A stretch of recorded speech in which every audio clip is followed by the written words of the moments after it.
Today we're going to take a look at pixel shift shooting on the Nikon cameras.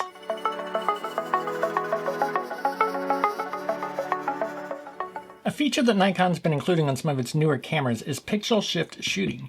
What this is the sensor captures multiple raw exposures which you can then blend together in software later. Now why would you want to do this? Well, by using this technique you're able to get better color accuracy, less noise, and even higher image resolution when you utilize this feature. To understand how this works, it takes understanding how your camera sensor works normally. And the way it works normally is each little photo site or pixel on your camera sensor is recording either red, green, or blue. And it uses the Bayer pattern, which is a pattern that's been established of how each pixel needs to record those reds, greens, and blues. And then those individual pixels get demosaicked into the final full color resulting image that you're used to. But a large number of sensors use this Bayer sensor and Bayer pattern to get these resulting images. So with that in mind, by using the pixel shift technology where the sensor shifts a little bit, you're actually able to capture the actual red, green, and blue values without needing to do that demosaicing to get that, which leads to a higher color quality because of the pixel shift. Similar with noise, since the camera's taking multiple images with this pixel shift technology, it's actually able to average out the noise as opposed to just sort of make a binary decision on what that particular pixel saw. It gets multiple and it's able to sort of average it out, which leads to cleaner photos. And finally, when you have the camera taking those multiple pixel shifted images, you're able to increase the maximum resolution of your camera by merging all of those together because it's been able to capture more than just the single pixel in the single orientation it normally would have. So on the Z5 II, that actually means you can take up to a 96 megapixel file on what is normally a 24 megapixel sensor. Now I'm going to be showing this off on the Nikon Z5 II because it's the camera that I have that happens to have this technology, but it's also available in the Nikon Z6 III, the Z9, the Z8, and the ZF. So that's the high level of what pixel shift shooting is all about, but let's talk a little bit more about the pros and the cons. The pros are fairly evident just from my description of what pixel shift shooting is, as I sort of focused obviously on what the pros are. But just to recap, it does allow for better color accuracy in the image because it's getting those shifted images. How does that pay off for the landscape photographer? Well, because it's able to actually capture the color information and not to have to interpret it, you end up with smoother color transitions within your image, richer tones, and fewer false colors where the camera sort of had to guess at what a color is. And that's one of the pros to pixel shift shooting. It can also lead to that reduced noise, again, because it's capturing multiple images, it's able to average that noise out, and it gives you a cleaner file. Your skies might be smoother, and if you bring up those shadows a little bit, you have a little bit better information to bring those shadows up without introducing more noise into it. And then of course the increased resolution, when you start shooting lots of multiple images in a pixel shift shooting scenario, you're able to get a lot finer looking textures in the leaves, rocks, and things like that. So that is another benefit to pixel shift shooting and why one might want to use it. Now all those pros aren't really magic, and there are definitely some things to be aware of when using pixel shift shooting and determining if it's appropriate for your landscape photography. First, it works with still subjects. So because the camera is taking those multiple images at a time, the subject has to be still. Now you would think for a landscape photographer, you start to think, well, of course I'm shooting landscapes, it's still. But your landscapes usually aren't always very still. A lot of times there's wind to contend with. There's leaves moving, there's grasses blowing, maybe you're trying to take a picture of some flowers in the foreground. There's just enough breeze to shift them. If that's the situation, using pixel shift shooting can be difficult because it's taking those multiple frames and it can't get them all in the same spot. It can't get that flower always in the same spot. It could move and it's going to lead to some ghosting and things like that. So you have to be very aware of what is moving in your frame. Now the next one's not a terrible con, but you do need to use a tripod because even a little bit of movement of just you trying to handhold it, you can't handhold that many shots in succession perfectly to not get that little bit of ghosting. So pixel shift shooting is something you need to use a tripod for in order to do it successfully. And of course, because pixel shifting is taking multiple files, you can fill up your memory cards much faster. Nikon has the options to do a 4-shot pixel shift, an 8-shot, a 16, and a 32. We'll talk about the differences between those four later on, but if you're doing a 16-shot pixel shift, that's going to start to put a lot more files in your memory card just to be able to get one shot. Then when you get those files home and you merge them in software, the resulting file, the final raw image that you're going to go and edit, can be much larger. Some of the sample images I'm going to be working with later are 500 megs in size, so quite a jump over what we normally see out of the Nikon Z5 II. And then finally, another con is if your workflow is very established and you're used to pulling your images straight into Lightroom and doing your work, well, with the pixel shift shooting with Nikon, you do need to bring those images, those multiple images, into the Nikon NX Studio software in order to merge them. So the workflow is going to change a little bit, and that when you get home, you're going to take those files, you can bring them in Nikon NX Studio, you're going to pixel shift merge them in their software. Then you're going to get a resulting RAW file, an NEFX file, that you can then bring into Lightroom to do your edits and do your work on it in there. But again, it does disrupt the workflow a little bit. And for some people like me, who's very much a process creature of habit, that can sometimes be a little disruptive. Let's take a look at the configuration options on the Nikon camera, and then we'll take some images in the field and we'll review them on the computer. Okay, so we're going to take a look at the menu system on the Nikon Z5 II, which will be pretty similar to the other Nikon cameras that happen to have pixel shift shooting. Now, to start with, first, I actually do have pixel shift shooting mapped underneath the I menu right here at the lower left row, second one from the left, pixel shift shooting. So you can actually map it to there. Some people map it to button controls for easy access. For the purpose of the video, I'm going to show you through the actual menu so you can see what that looks like. And we're going to bounce into the menu on the camera by pressing the menu button on the back. And it's underneath the photo shooting menu, and it looks like the camera icon. And you can scroll all the way to the bottom, or you can cheat and scroll up one and it'll take you to the bottom of the list because it'll roll over. But we're going to scroll all the way down real quick.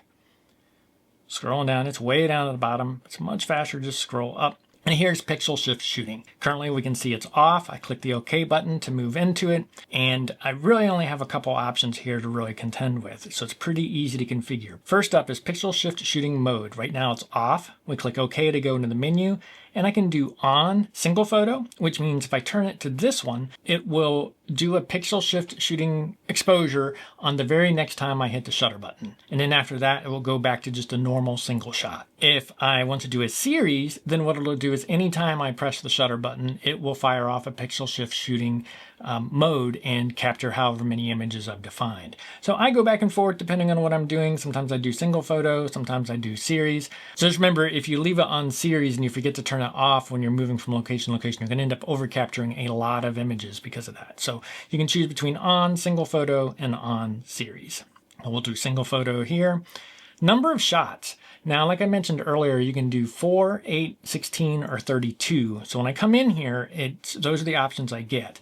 And each one has a little description. Earlier, I mentioned that it helps with color accuracy, helps with noise reduction, and can help with resolution. So it tells you here what each number of shots will do for you. So 4 shots, the little message down there says combining the shots produces a picture with good color reproduction. It's because it's shifting just enough to get a actual red, green, blue rating for each one of your shots, so it doesn't have to demosaic it and figure it out. If you want to get the noise advantages of it too, it wants to have a few more shots in order to sort of average that noise out. And that's where you get 8 shots. Both 4 and 8 are being done at the standard resolution of the Nikon Z5 II, which is 24.5 megapixels. So that's what those two options are. So we move up to 16. Now it's taking a lot more images, and here's where we get into the high resolution picture. This is where we start getting to that 96 megapixel image. And if we do 16, then similar to the 4 shot one, we're getting good color reproduction as well, plus the high resolution mode. Then if we go to 32, we're getting high resolution mode, plus the color accuracy, plus the noise reduction. So you can really sort of choose whichever one you really want. In some situations, you might be just fine with 24 megapixels, in which case you're probably going to want to go 4 or 8. I would probably use 8 most often, because why not get noise reduction and color accuracy? So I would probably go 8. And then on times when I really wanted that high resolution as well, I would probably do 32, because again, why would I not want the color accuracy and the less noise option with the high resolution? So that seems to be it. But you get some choices. Like I said, 8 and 32 seem to make the most sense to me, and that's probably what I would go with.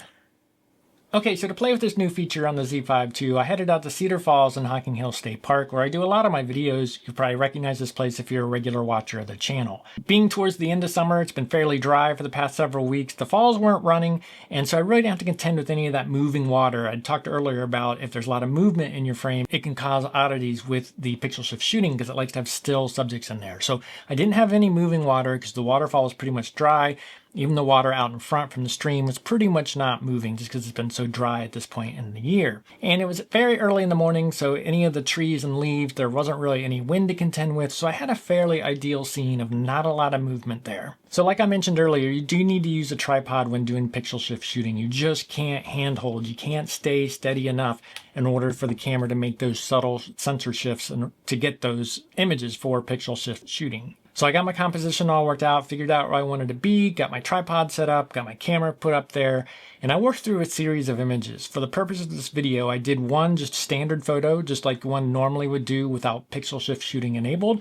And then I did a 4-shot series, an 8-shot series, a 16-shot series, and a 32-shot series of the same scene. Now I did a couple series of these images just to be sure, you know, whenever you travel just a little bit, you want to have those safety nets and things like that, because I wanted to be sure I had plenty of sample images to work with this. Once I had all of those series of images captured, brought them back home, and I've got them on the computer, and we're going to walk through what it takes to sort of merge those with Nikon NX Studio. Then we'll pull them into Lightroom and take a quick look at them and see how it all looks.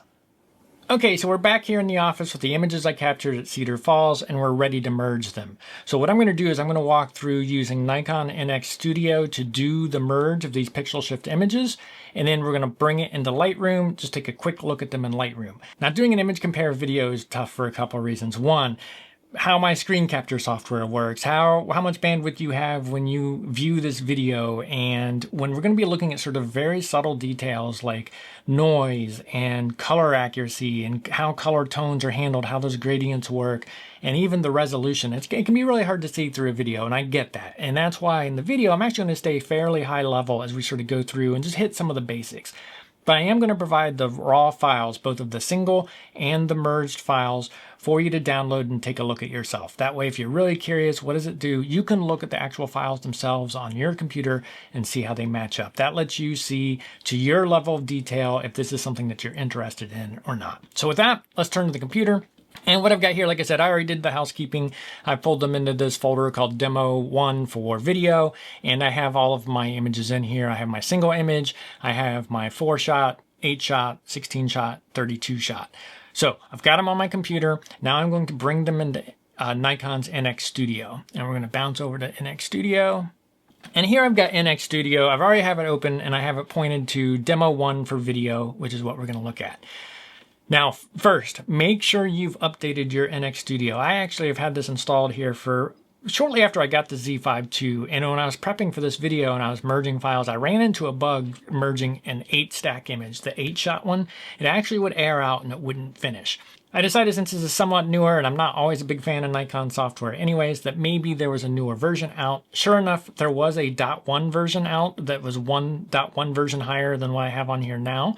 And the very thing it was supposed to solve was that merge problem with 8 image stacks. So be sure to make sure you're in the most current one. You might run into some frustration. So I updated my software, brought it in here. Now, we're looking at lots of files. When I did this, I think I came home with 260 some plus files. Except I sort of narrowed it down to the certain set that I was going to work with. And you could think here, you can see here, I've got, here's my finger, here's how I designate them. This means I'm going to do 1 shot after. This meant it was going to kick off my 4 spot, my 8 shot, and so on. So you would think, oh man, I have to go in and manually select all these, which gets sort of be a pain when you're up here. But this is one cool thing about NX Studio, is I can just come up here to Pixel Shift Merge. It's just looking at the folder where I have stacks. It goes and evaluates everything in there, and it finds all of my stacks and groups them together on its own. So that is at least nice. So you can see here I've got my 4-shot series, my 8-shot series, 16-shot series, and 32-shot series. So I'm just going to say all pictures. I'm going to say start. Oh, one other thing I do underneath naming options, I switched it from the default, which was merged, to pixel shift, just so it was easier to find the resulting file. And you can also see here, it is going to take these raw files and merge them into an NEFX. And this is another case where you do need to make sure your processing software can deal with this. Capture One, I think, has been able to deal with this for a while. Adobe Lightroom, I think, got the ability about a year ago, maybe not a year ago, because the Z8s had this function for a while. Either way, make sure you have a new enough version of Lightroom so that you can bring an actual NEFX file into it. So we're going to say OK here. I'm going to start, and it's going to start merging these pictures. So there's a lot of files. That fourth one is the 32 shot merge that it's doing. Again, the Nikon NX Studio is really the only thing that can sort of merge these files together. So you have to merge them here and then bring those NEFX files into your post-processing software. Okay, so it's done merging those files. Let's just go back to the folder here real quick. And down here at the lower right, you can see I've got my pixel shift series here. Let's just take a quick look at the file sizes on these. I'm going to sort by time. So what we've got here, we've got the files sitting up here, and my 4 and 8 shot, we've got sitting around 133 megapixels. Again, these are not the high resolution ones. These are the ones that do some color accuracy, reduce the amount of noise. And then the 16 and 32 shot ones balloon up to 517 megs in size. Now these are the high megapixel ones, 96 megapixels off of the Nikon Z5 II, so they are high resolution files. But as you can see, they will take up a fair amount of space if you're doing a lot of pixel shift shooting at the trying to eke out that high resolution files out of them. So you've got that. So let's bounce over into Lightroom. I've taken the liberty to go ahead and pull these files into Lightroom. These are the NEFX files. Again, make sure your Lightroom is updated so that you can support these files, so you can come straight in with these raw file formats. And what I've got here is I have the single shot. This is the one that I did just normal 24 megapixel file straight from the Z5 II. And then we've got the 4 shot, the 8 shot, the 16 shot, and the 32 shot. So this one's just sort of a comparison image. This one should have better color accuracy. That's what the 4 shot one does. Get you the smoother shifts in color, things like that. Less noise in the 8 shot one because now you've got enough pixels to start to sort of average out that noise.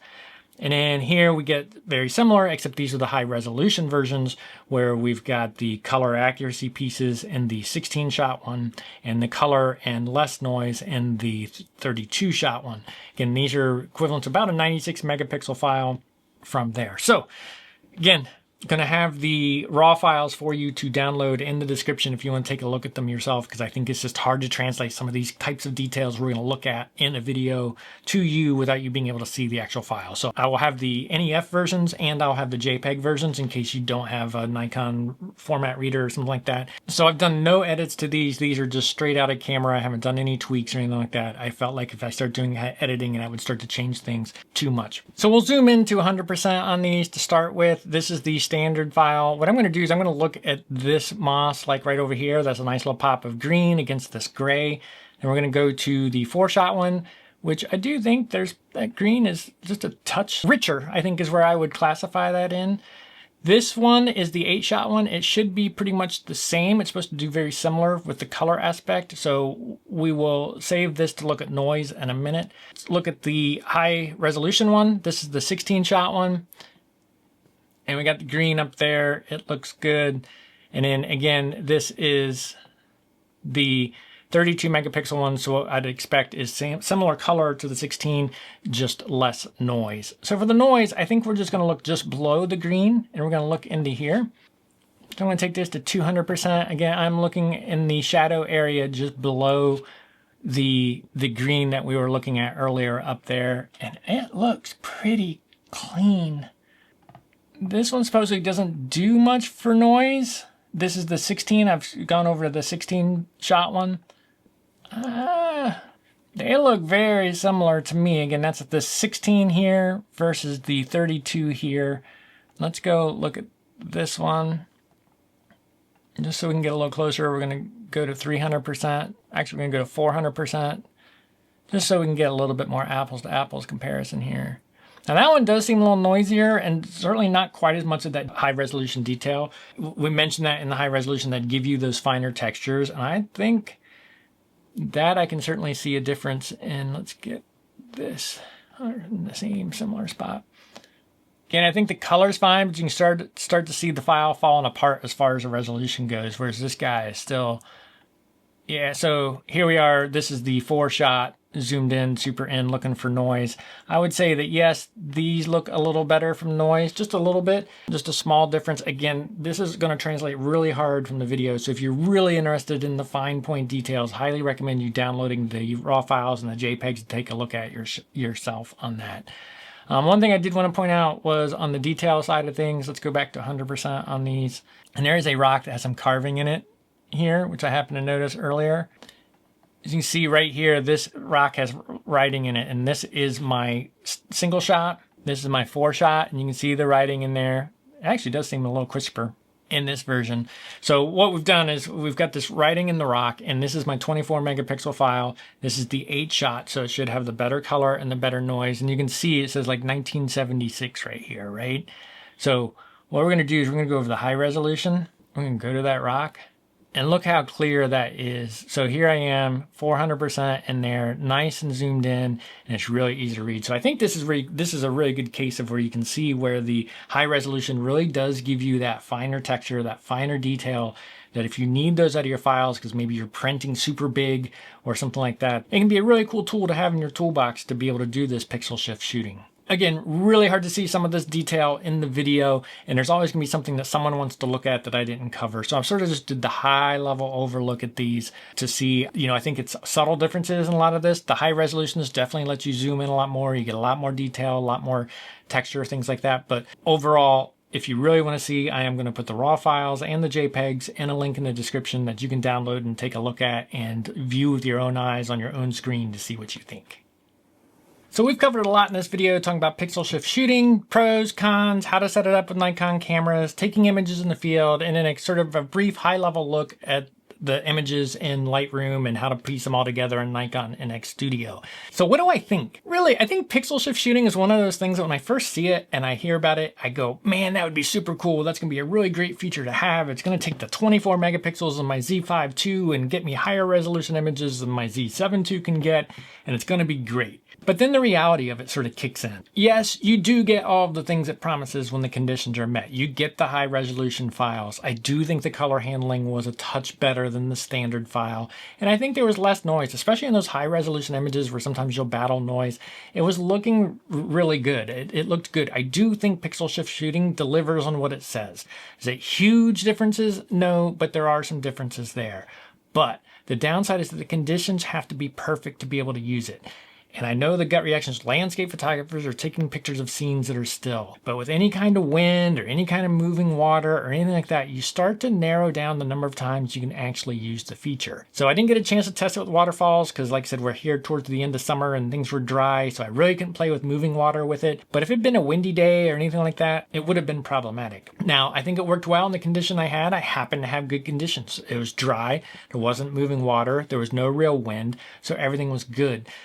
I had ideal conditions for it. But you just don't always have those. That same spot on many other days might not have been a great fit for pixel shift shooting. And I know while it seems small, the fact you have to bring it into Nikon NX Studio in order to merge the files is just sort of annoying. It worked really well. It was a nice surprise. I didn't have to go actually select, I want these 4 files merged. It's able to figure it out. It's able to take its metadata that it can see and figure out, oh, this is part of this series, especially when you're doing those 16 and 32 shot series. The fact it can find those files within the folder and piece them together, that's a good thing.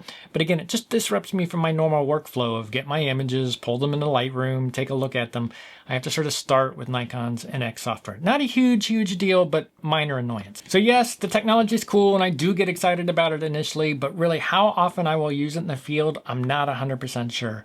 It does make some small improvements, but some of the having to have those perfect conditions and some of what I feel like is a little bit cumbersome post-processing is probably going to make me go either just grab my Nikon Z5 II and use it, or just say, I'm going to be very careful with how I compose this, try to get my exposure just right, and just live with my 24 megapixel file, which works for a lot of cases. So it's a nice to have option, but for me as a landscape photographer, I'm really not sure how much I'll use it. But if you do decide to use it, I hope this video has been helpful in helping you understand what it does, how to configure a Nikon camera to use the pixel shift shooting options and what they do, and then how to process the images once you've captured them in the field and brought them home. I'll link to a few other videos I think you might find helpful right here above, and thank you for watching.